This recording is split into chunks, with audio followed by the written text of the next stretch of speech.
بسم الله الرحمن الرحيم. صاد والقرآن ذي الذكر بل الذين كفروا في عزة وشقاق كم أهلكنا من قبلهم من قرن فنادوا ولا تحين مناص وعجبوا أن جاءهم منذر منهم وقال الكافرون هذا ساحر كذاب أجعل الآلهة إلها واحدا إن هذا لشيء عجاب وانطلق الملأ منهم أن امشوا واصبروا على آلهتكم إن هذا لشيء يراد ما سمعنا بهذا في الملة الآخرة إن هذا إلا اختلاق أأنزل عليه الذكر من بيننا بل هم في شك من ذكري بل لما يذوقوا عذاب أم عندهم خزائن رحمة ربك العزيز الوهاب أم لهم ملك السماوات والأرض وما بينهما فليرتقوا في الأسباب جند ما هنالك مهزوم من الأحزاب كذبت قبلهم قوم نوح وعاد وفرعون ذو الأوتاد وثمود وقوم لوط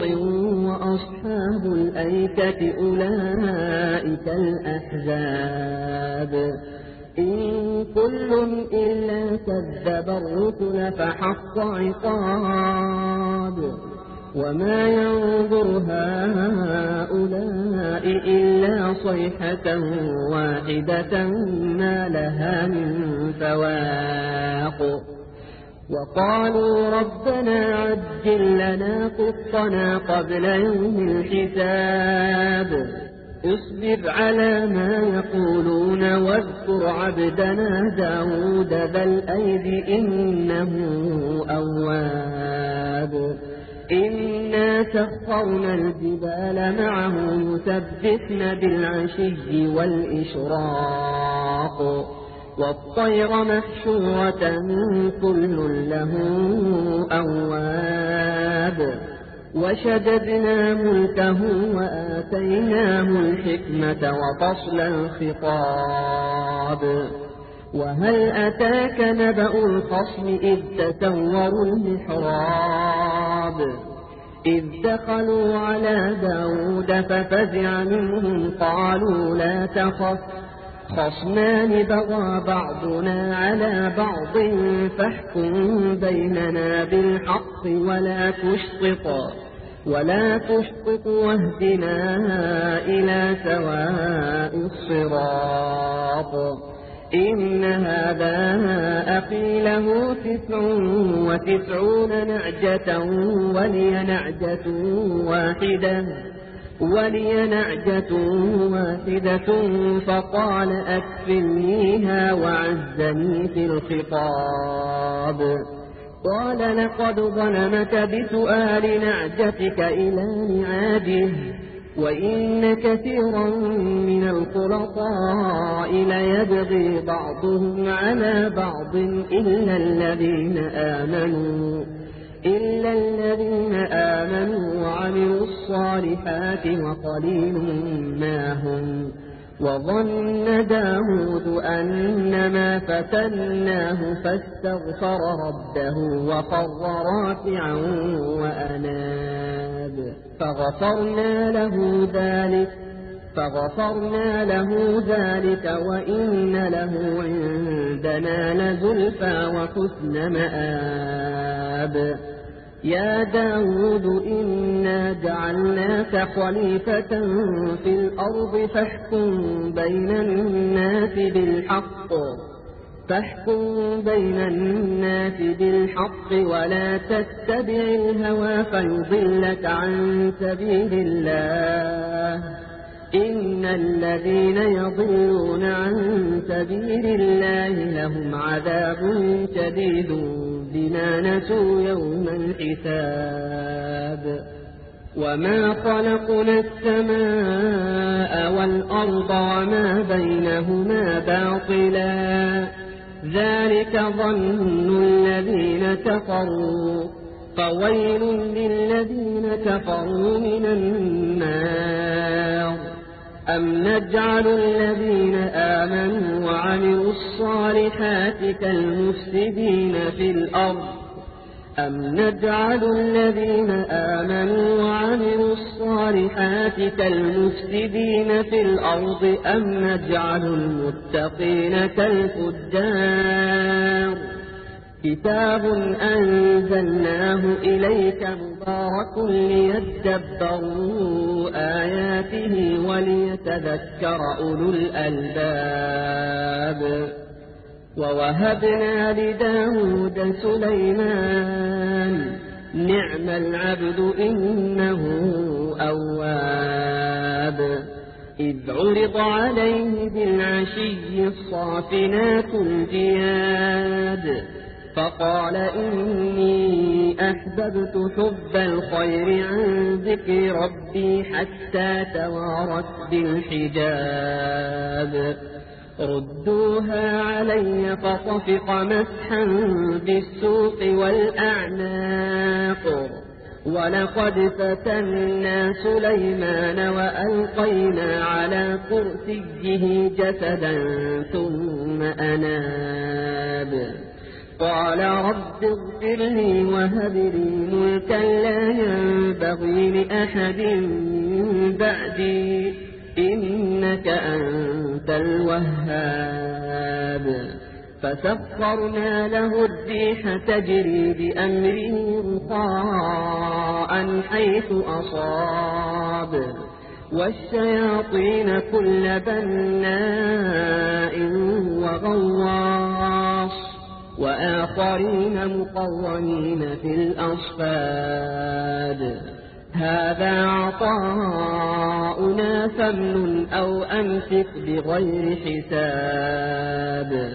وإن له عندنا لزلفى وحسن مآب واذكر عبدنا أيوب إذ نادى ربه أني مسني الشيطان بنصب وعذاب اركض برجلك هذا مغتسل بارد وشراب ووهبنا له أهله ومثلهم معهم رحمة منا وذكرى لأولي الألباب وخذ بيدك ضغثا فاضرب به ولا تحنث إنا وجدناه صابرا نعم العبد إنه أواب واذكر عبادنا إبراهيم وإسحاق ويعقوب أولي الأيدي والأبصار إنا أخلصناهم بخالصة ذكر الدار وإنهم عندنا لمن المصطفين الأخيار واذكر إسماعيل واليسع وذا الكفل وكل من الأخيار هذا ذكر وإن للمتقين لحسن مآب جنات عدن مفتحة لهم الأبواب متكئين فيها يدعون فيها بفاكهة كثيرة وشراب وعندهم قاصرات الطرف أتراب هذا ما توعدون ليوم الحساب إن هذا لرزقنا ما له من نفاد هذا هذا وإن للطاغين لشر مآب جهنم يصلونها فبئس المهاد هذا فليذوقوه حميم وغساق وآخر من شكله أزواج هذا فوج مقتحم معكم لا مرحبا بهم إنهم صالوا النار قالوا بل أنتم لا مرحبا بكم أنتم قدمتموه لنا فبئس القرار قالوا ربنا من قدم لنا هذا فزده عذابا ضعفا في النار وقالوا ما لنا لا نرى رجالا كنا نعدهم من الأشرار أتخذناهم سخريا أم زاغت عنهم الأبصار إن ذلك لحق تخاصم أهل النار قل إنما أنا منذر وما من إله إلا الله الواحد القهار رب السماوات والأرض وما بينهما العزيز الغفار قل هو نبأ عظيم أنتم عنه معرضون ما كان لي من علم بالملأ الأعلى إذ يختصمون إن يوحى إلي إلا أنما أنا نذير مبين إذ قال ربك للملائكة إني خالق بشرا من طين فإذا سويته ونفخت فيه من روحي فقعوا له ساجدين فسجد الملائكة كلهم أجمعون إلا إبليس استكبر وكان من الكافرين قال يا إبليس ما منعك أن تسجد لما خلقت بيدي أستكبرت أم كنت من العالين قال أنا خير منه خلقتني من نار وخلقته من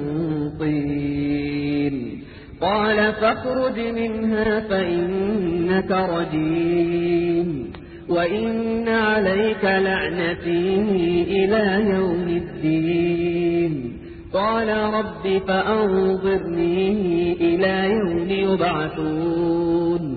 قال فإنك من المنظرين إلى يوم الوقت المعلوم قال فبعزتك لأغوينهم أجمعين إلا عبادك منهم المخلصين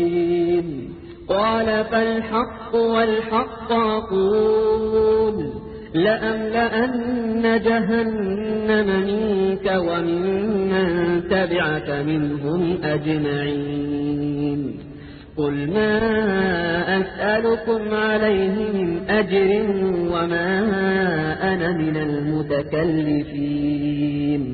إن هو إلا ذكر للعالمين ولتعلمن نبأه بعد حين